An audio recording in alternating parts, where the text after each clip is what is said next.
안녕하세요. 제도권 주식 분석입니다. 여러가지 투자 인사이트를 드리고 있는데, 실제로 제가 행동하는 액션들을 뭐 다 일일이 공개할 필요는 없겠지만 여러분들한테 좀 도움이 되실 만한 부분들을 공유하고자 준비를 해봤습니다. 제 미국 계좌거든요. 실제로 2억 5,100에서 2억 6천이 조금 안 되는 돈까지 모아가는데 실제로 한 액션들은 별로 없어요. 세 가지 종목들을, 특히나 제가 처음부터 제 책에도 써놨던 것처럼 제피와 슈드에 워낙 미쳐 있었기 때문에 그때 사놨던 것을 계속 사놓고 미국 주식은 안 보고 있었던 거죠. 그러면서 제피와 리얼티 인컴, 슈드 중에서 리얼티 인컴이 이때만 해도 나쁘지 않았었는데 최근에 주가 하락이 가파른 모습을 좀 보여주고 있었습니다. 그래서 리얼티 인컴을 정리를 하고 지금 현재 잔고는 슈드에다가 400주를 더 늘렸습니다. 왜냐하면 슈드가 또 최근에 조정을 받기 시작합니다. 그래서 조정에 대한 이유를 여러 가지 사실 붙이기 나름이겠지만 저는 따로 특별히 어떤 이슈가 있었던 건 아니고 그냥 전반적인 미국 증시의 조정에 따라서 다우가 그동안 많이 올랐었으니까 조금 더 하락폭이 컸었다. 그 중에서도 슈드도 그동안 많은 상승폭을 기록했었지만 일정한 조정폭이 좀 있었다라고 판단을 하고 있습니다. 어차피 양도세도 조금 줄일 겸 해서 지금 리얼티 인컴을 다 정리했습니다. 리츠랑 비교를 해보면 우리나라 리츠랑 비교를 해보면 실제로 우리나라는 개별적인 이슈가 되게 큰 거죠. 유상증자랑 경기 전반적으로의 문제들, 그리고 대출금리 상승, 대출 옥죄기, 그리고 금리를 인하해도 효과가 없는 이제 그런 전반적인 경기 상황이 좀 악재이긴 합니다만 그래도 실물 경기에 투자한다라는 측면에서 리츠는 나쁘지는 않다고 생각합니다. 근데 미국 부동산 리츠는 사실 옛날에는 리얼티 인컴이나 제피가 시장을 좀 선두하던 그런 때가 있었단 말이죠. 근데 지금은 사실 그런 느낌도 별로 없고 리얼티 인컴에 대한 레포트도 별로 안 나오고 우리가 직접 미국 부동산을 알지는 못하니까 좀 참고를 했었는데 그 부분들이 좀 부재하지 않았나라는 생각을 하고 있습니다. 자, 우리가 슈드를 선택한 이유, 그리고 한국판 슈드, 그리고 타미당이나 코미당, 에미당을 설명드렸던 이유 중에 하나는 결국 배당, 그리고 배당이 성장한다라는 측면에서 집중을 해볼 필요가 있는 거죠. 그리고 주가까지도 심지어 한국판 슈드도 20% 넘게 올랐으니까 사실 이런 종목이 있나 싶을 정도로 1년 동안 아주 행복한 시간을 보냈던 것 같습니다.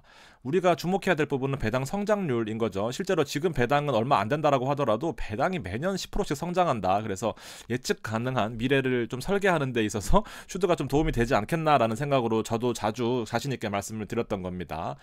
한국판 슈드는 절세 혜택까지 존재를 하게 되죠. 타이거와 에이스, 솔, 코덱스이고 실제로 상장일이 가장 빨랐던 에이스, 시가총액이 가장 높은 타미당, 그리고 보수가 가장 낮은 코덱스, 미국 배당 다우존스까지 실제로 분배 지급일을 잘 활용해서 한 달에 2번 정도 배당 받는 그런 전략으로도 사용할 수 있는 것이 바로 슈드였습니다. 대표적으로 제가 맨날 타미당만 가지고 오니까 코덱스 미국 배당을 가지고 오면 주가 상승이 이렇게 가팔랐던 거죠. 물론 여기서 사시는 분들은 많지 않았을 거지만 최근 들어서 주가가 더 많이 오르는 그런 모습을 보였습니다. 서두에 말씀드렸던 것처럼 배당을 깎지 않고 배당을 줄이거나 줄일 것처럼 보이는 기업은 과감히 제외를 하고 10년 이상의 안정적인 퍼포먼스를 기록했던 슈드의 한국판 버전이다라고 보시면 됩니다.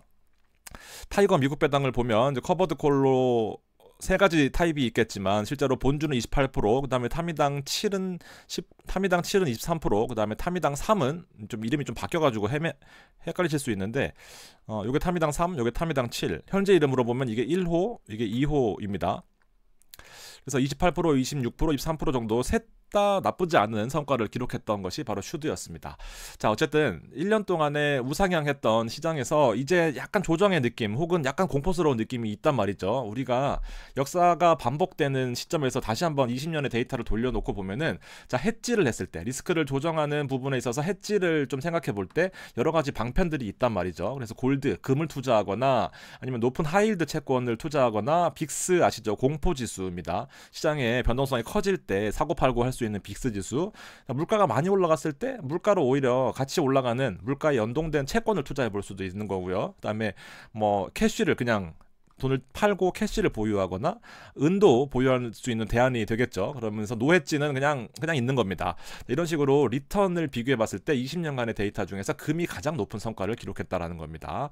변동성은 높을 수 있지만 금의 고점에서 해지 형태로 투자했을 때 골드가 가장 높은 성과를 기록했다라는 겁니다. 그리고 조정된 수익률도 1등이었고요. 그다음에 가장 많이 빠질 수 있다라는 부분에서 3등을 했기 때문에 실제로 아무것도 안 한 거, 그다음에 여러분들이 빅스를 한답시고 이렇게 왔다 갔다 하면서 빅스 투자를 하게 되면 수익률이 가장 안 좋았습니다. 짧은 기간에 빅스도 마찬가지고 단타. 그러니까 어떤 것을 행동을 하는 거에 따라서 실제로 캐시 나 노했지. 아무것도 안 하는 것보다도 이런 안 좋은 성과가 있었을 거고, 자, 금을 투자했을 때는 일단 위험 조정 부분에 있어서, 그러니까 해지 부분에 있어서는 도움이 되는데 실제로 수익률이 떨어진다라고 하면 또 문제가 생길 수 있는 거잖아요. 그래서 제가 비교를 한번 해봤습니다. 자, 포트폴리오 측면에서 우리가 분산 투자에 대한 기본적인 개념을 이해하실 수 있을 겁니다. 분산이 좋다, 아니면 분산을 해야 오래 투자한다, 이런 내용들이 장기 투자 형태에서는 좀 필수적인 요소로 좀 와닿으실 수 있을 텐데, 자, 내가 어설프게 배워서 분산 투자를 해보겠다라고 하면서 이렇게 적당한 얼로케이션이 할당이라는 뜻이거든요. 분산을 해봅니다. 자, 전 세계 미국 시장에 투자하는 VTI, 그다음 VNQ는 이제 부동산 시장입니다. 리얼 이스테이트. 그다음에 이 종목은 토탈 인터내셔널 스탁이라고 해서 전 세계 시장에 투자하는 아주 좀 스킴이 좋은 ETF 중에 하나고요. 자, BND는 채권에 투자하는 ETF입니다. 적당한 수준으로 아주 합리적으로 잘 나눈 것처럼 보입니다. 잃지 않는 것이 중요하다며 분산을 해보자라고 했을 때, 자, 스파이랑 벤치마크를 비교해 보겠습니다. 스파이는 아시다시피 S&P 500을 장기 추종하는 상품입니다.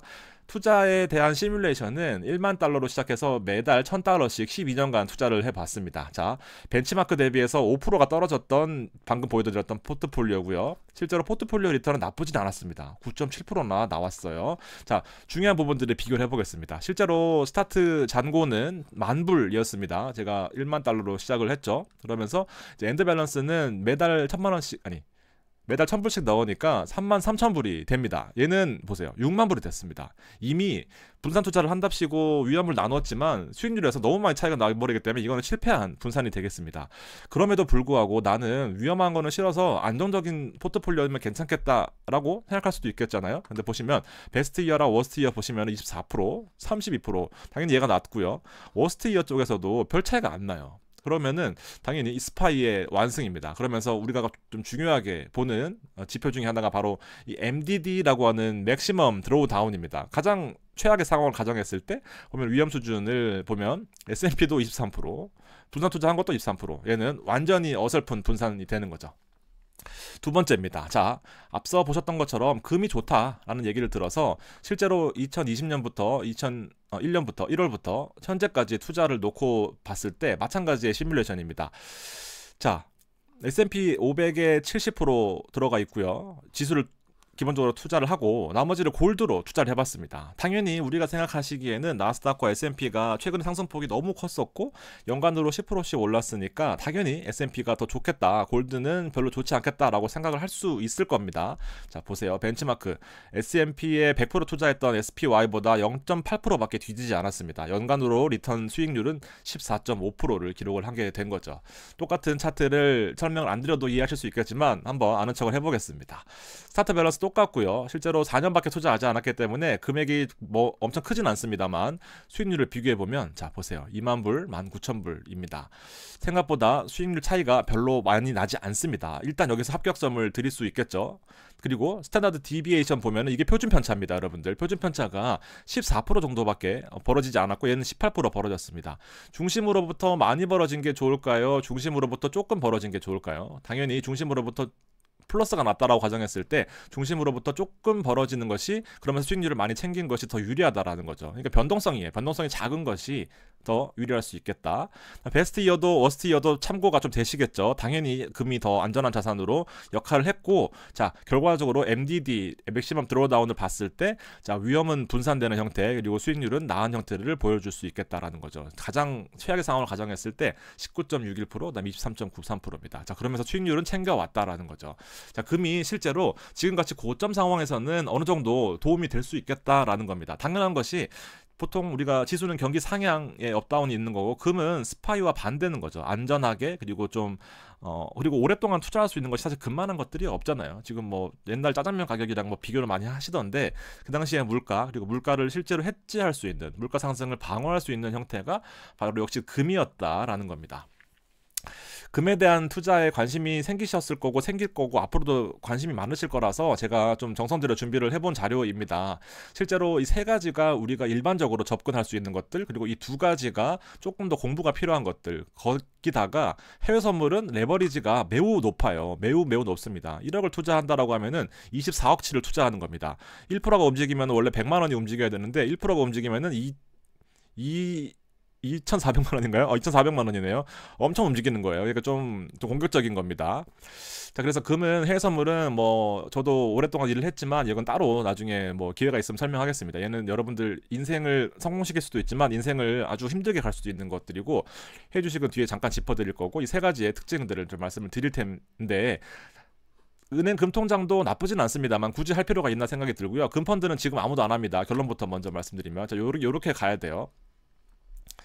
자, 금에 대한 그 기본적인 배경 지식을 좀 설명드릴게요. 세계 중앙은행에서 달러에 대한 신뢰도가 떨어지고 그동안 금리 인하 그리고 달러의 부채 이런 문제 때문에 금에 대한 수요가 더 많아지고 있는 추세입니다. 그러면서 비트코인으로 인해서 달러의 가치가 점차적으로 또 나빠질 수 있는 그런 문제가 또 있는 거죠. 그래서 중앙은행들이 금을 많이 사고 있다라는 거죠. 특히나 미국채 부채 때문에 달러가 한 번에 또 무너질 수 있다 이런 얘기들이 또 많기 때문에 중국을 비롯한 인도, 미국, 독일, 뭐 금을 많이 보유하고 있는 나라들이 계속해서 금을 좀 사고 있다라는 부분들을 좀 알 수 있을 것 같습니다. 자, 그러면서 금은 또 한정적인 자원의 역할을 하는 거죠. 축구장의 5분의 1, 20m씩 해보면 20m 가로 세로 높이 이렇게 해보면은 가로 세로 높이 이렇게 해보면 부피 20제곱미터에 들어가는 금이 여기 테니스 코트의 절반에 다 들어간다라고 합니다. 뭐 대충 감만 잡으시면 될 것 같아요. 20만 톤에서 25만 톤 정도 된다고 하는데 뭐 추가적으로는 모르겠습니다만, 이 미발견 매장량을 찾기 위해서 이제 금 채굴 기업들이 열심히 노력을 하고 있는 거죠. 예를 들면은 NEM 같은 종목들 뒤에 설명을 드릴 겁니다. 자, 그래서 직접 투자와 간접 투자로 나눌 수 있는데, 아까 세 개 말씀드렸던 거, 그다음에 해외 선물과 해외 주식, 우리가 지금 보여드렸던 건 대부분 직접 투자고요. ETF를 투자하는 것이 간접 투자인 거고, 추정하는 ETF 2배, 3배도 있습니다. 빠지는 거에도 있고요. 그다음에 금 펀드도 있습니다.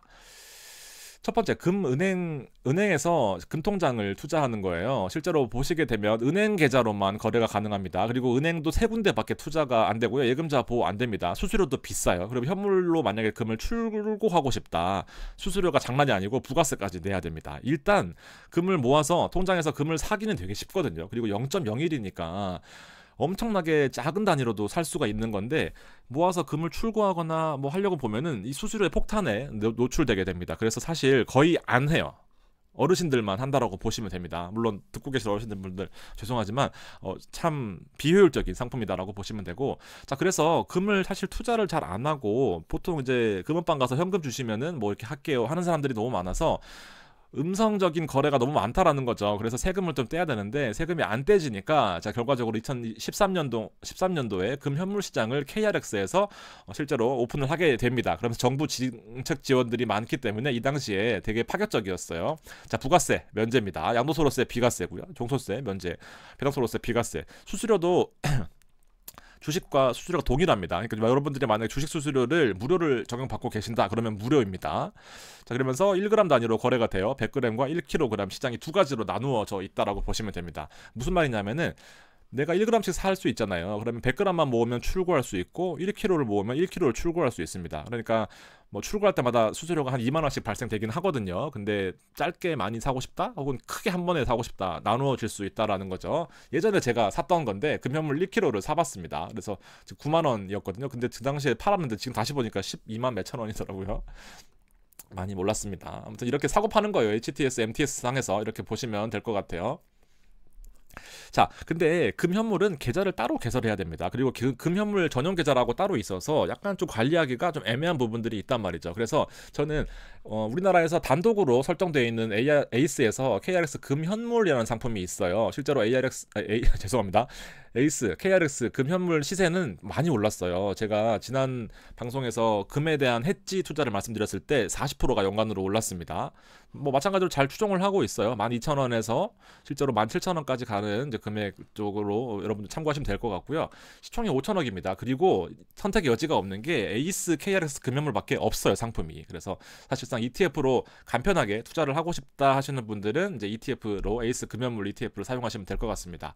조금 더 스펙을 말씀드리면 제가 말씀드렸던 것처럼 연초 이후에 40%, 그다음에 뭐 올타임 하이인 거죠. 그리고 최근 들어서 금리가 인하하는데 채권은 안 오르고 있잖아요. 금리가 인하하는데 금은 오른단 말이죠. 그래서 금은 대표적인 채권이랑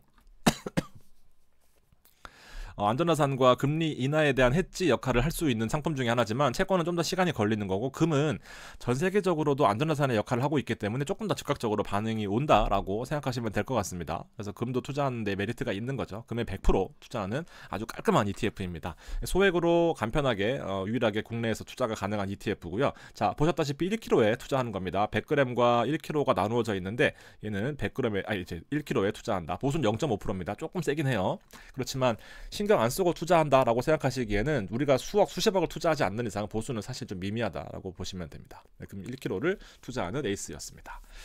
제가 지난번에 보여드렸던 거 살짝 샘플로 보여드릴게요. 자, 1번, 1번과 2번이 이제 채권 혼합형 ETF.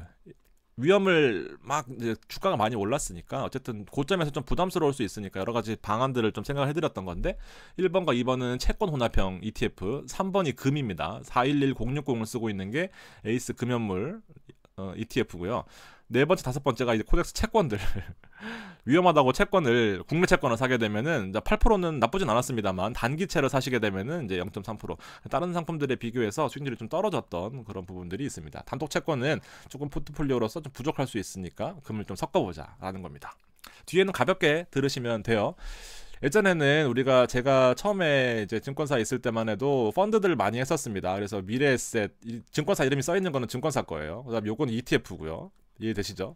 미래에셋이 아니라 타이거로 써 있으면은 ETF, 미래에셋 자산운용 거, 이거는 미래에셋 증권사 거, 신탁해서 이렇게 펀드 코드 이렇게 펀드를 샀던 기억이 있었는데 자산운용사를 통해서 펀드 매니저가 대신 투자해주는 형태입니다. 방금 보여드렸던 이제 여기는 미래에셋 거라서 에이스를 빼놨네요. 와. 참고로 ETN은 하시면 안 돼요, 여러분들. 증권사에서 나온 건데 ETN은 수수료도 비싸고 없어질 수도 있어요. 실제로 기초자산이 안 좋았을 삼성 그 코덱스의 ETN, 원유 ETN 같은 경우는 없어졌습니다. 레버리지긴 하지만 하여튼 ETN 하시면 안 돼요. 여기는 에이스가 경제사니까 빼놨네요. 재밌습니다. 지금 봤을 때 저도. 하여튼 레버리지 인버스 다양한 상품들이 있긴 합니다만 펀드를 요새 하지는 않죠. 거의 안 하신다고 보시면 됩니다. 괴리율도 있고 상품의 클래스 원오프 선택이 어려워요. 이거 보시면은 지금 C, 그다음에 CP, 뭐 A, 그다음에 AE 이런 코드를 공부하시면서 투자하시는 그 투자자들은 많이 없거든요. 했지냐 했지 아니냐만 보시면 되지. 사실 이런 오프 온라인 선택 이건 저희들만 알 수 있는 코드인데 물론 C는 이제 수수료가 후치 1년 동안에 나누어서 떼는 거, A는 선취 수수료 뭐 이런 식으로 해서 지네들끼리 장난치는 것들이 있어요. 그래서 증권사에서 하는 것들 하지 않으셔도 된다라는 거. 해외 주식을 투자하는 거는 여러 가지 방법이 있습니다. 실물 자산에 투자하는 거, 그다음에 광산에 투자하는 주식에 투자하는 거, 그다음에 골드 ETF나 뮤추얼 펀드, 방금 펀드, 그다음에 골드 선물이나 옵션들 다양한 방법이 투자되고 있기는 한데 최근에 그 작년까지만 해도 이 프랑코 네바다라는 이제 금을 채굴하는 기업에다가 돈을 대주는 스폰서 이 종목들이 또 유명한 때가 있었습니다. 자, 보통 우리가 금광 기업에 투자한다라고 한다면 뉴몬트랑 베리골드입니다. 왜냐하면 앞서도 설명드렸던 건 다 있고요. 네, 이건 공격적이니까 여러분들 하실 필요 없습니다. 뉴몬트와 베리골드.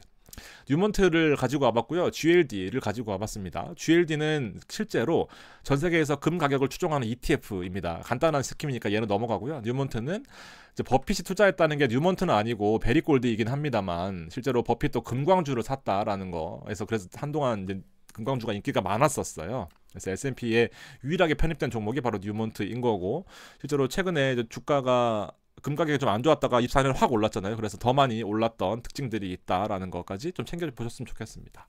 오늘 사실 뭐 뉴몬트가 주인공은 아니기 때문에 간단하게 넘어가겠습니다. 정리를 해볼게요.